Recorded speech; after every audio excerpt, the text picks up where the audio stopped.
Devina yang sedang sibuk berkutat dengan laptopnya. Dia merasakan terganggu karena suara getaran ponsel di atas meja mengganggu konsentrasinya. Siapa yang menelpon malam-malam begini? Keluh Devina. Dia terlihat sangat malas untuk mengangkat telepon dari nomor asing itu. Angkat saja, siapa tahu penting. Luna memberikan saran kepada sahabatnya untuk mengangkat panggilan telepon itu.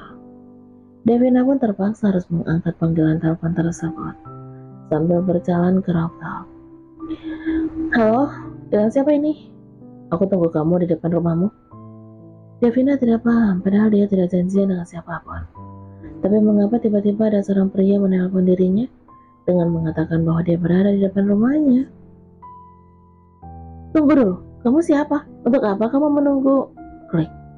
Belum juga ucapan Devina selesai, pria itu malah menutup panggilan teleponnya. Ternyata pria itu adalah Noah. Dia baru aja tiba di depan pintu gerbang rumah Devina. Devina terpaksa harus menemui orang asing yang menelpon dirinya. Betapa terkejutnya dia saat melihat Noah yang sedang berdiri di depan pintu gerbang rumahnya. Kamu? Kok kamu bisa tahu rumah aku? Dengan melacak melalui nomor ponsel kamu, jawab Noah dengan santai. Devina terkejut mendengarnya. Rupanya seorang pria yang belum diketahui namanya itu adalah seorang pria yang sangat berbahaya. Gampang sekali menemukan alamat seseorang hanya dengan menggunakan nomor ponsel. Untuk apa kamu melacak keberadaan aku? Apakah kamu adalah seorang penguntit? Noah menghela napas dengan kesal ketika disebut sebagai seorang penguntit. Aku datang ke sini hanya untuk mengatakan ini, kata Noah, sambil memberikan sebuah paper bag yang berisikan nasib itu. Devina segera mengambil paper bag yang diberikan oleh Noah kepadanya. Betapa terkejutnya dia saat mengetahui bahwa isi di dalam paper bag itu adalah CV Labara.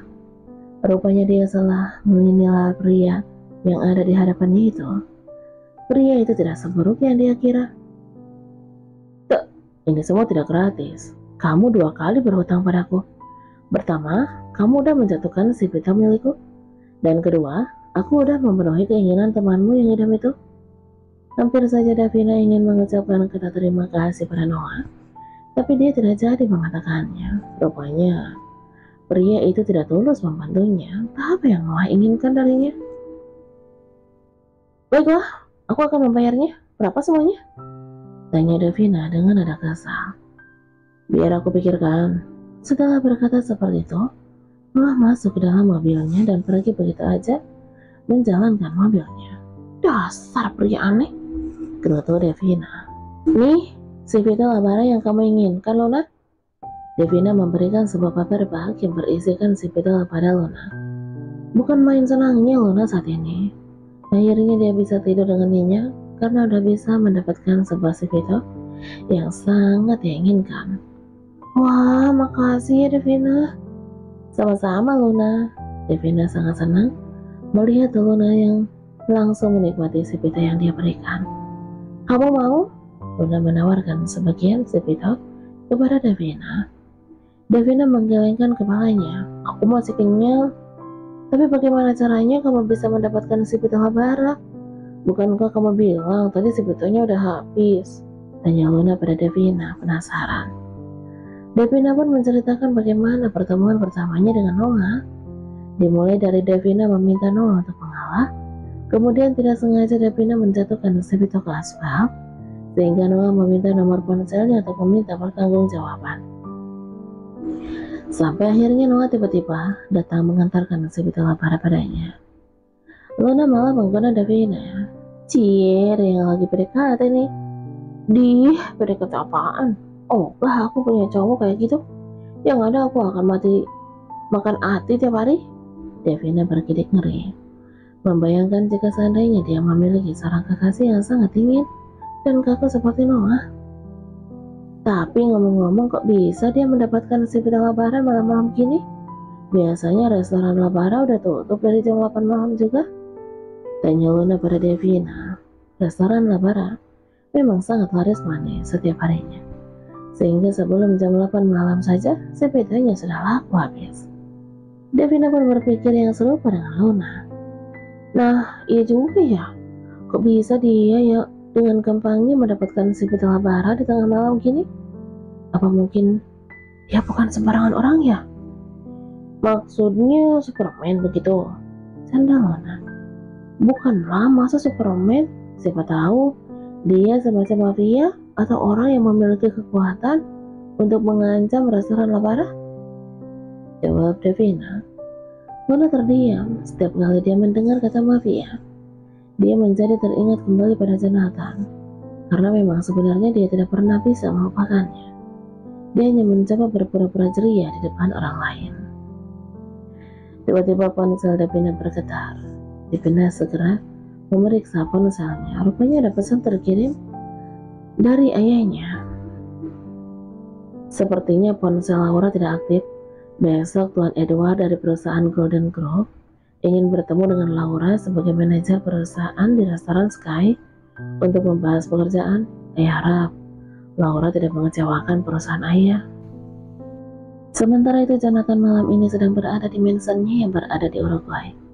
Dia sedang memeriksa perkembangan perusahaan YPS yang dijalankan oleh orang kepercayaannya untuk sementara, karena perusahaan itu sepenuhnya milik Luna. Mungkin karena Jonathan juga turut membantu untuk mengembangkan perusahaan itu, sehingga perkembangan perusahaan YPS telah berkembang cukup pesat. Jonathan berhasil membuat perusahaan itu berdiri kembali dan membuat perusahaan itu berjaya seperti ketika dahulu kala, di saat Luna yang memimpin perusahaan itu.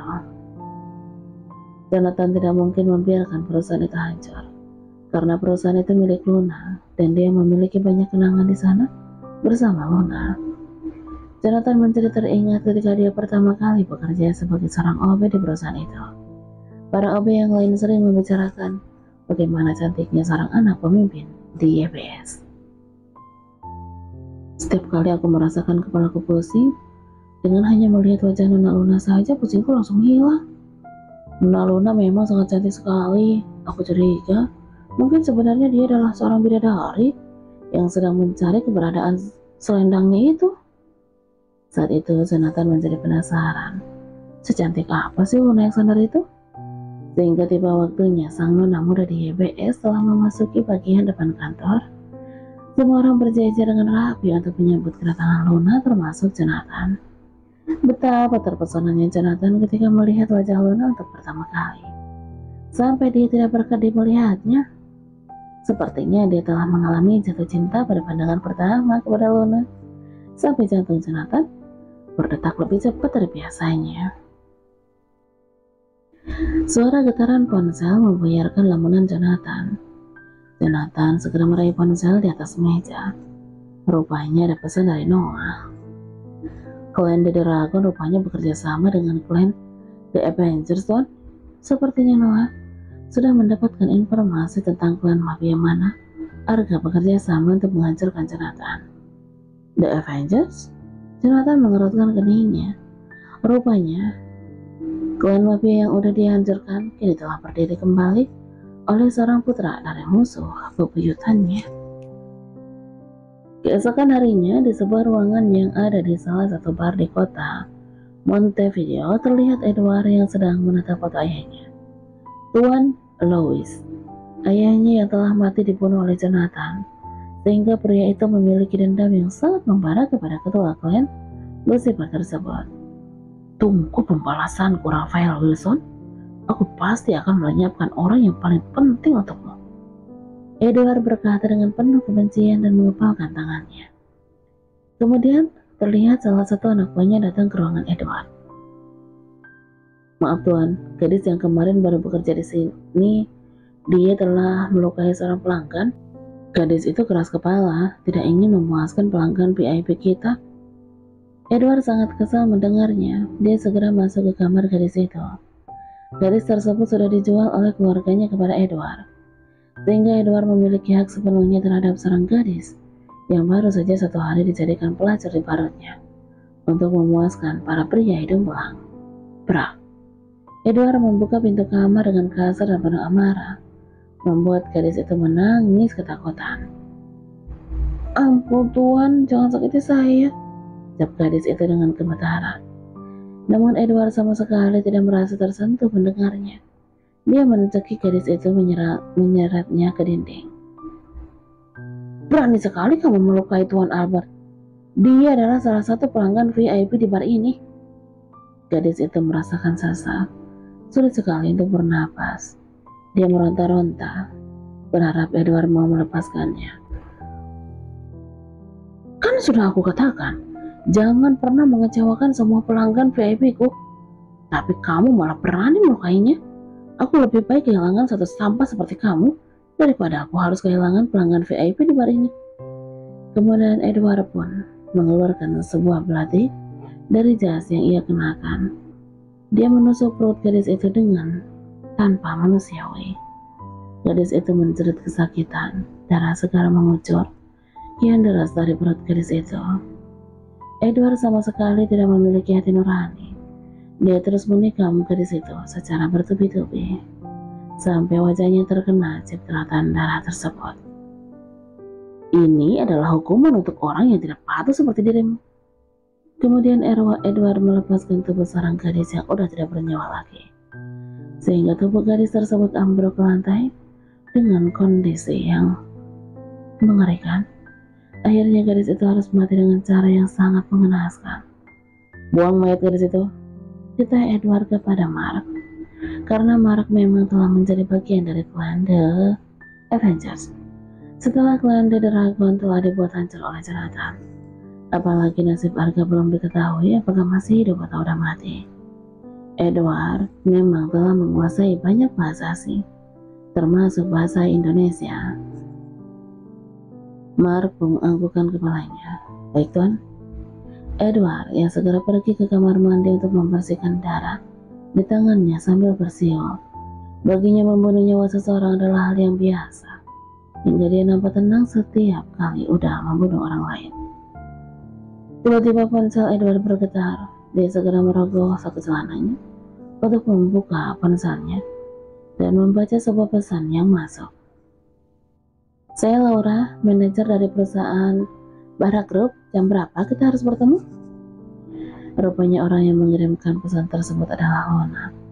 Karena Luna memang ditugaskan untuk bertemu dengan seorang klien dari perusahaan tempat ia bekerja. Kemudian Edward pun tersenyum puas. Dia membayangkan bagaimana cantiknya Luna saat dia memperhatikan wanita itu dari kejauhan. Pantas saja jika seorang pria bernama Raphael Wilson tergila-gila kepadanya.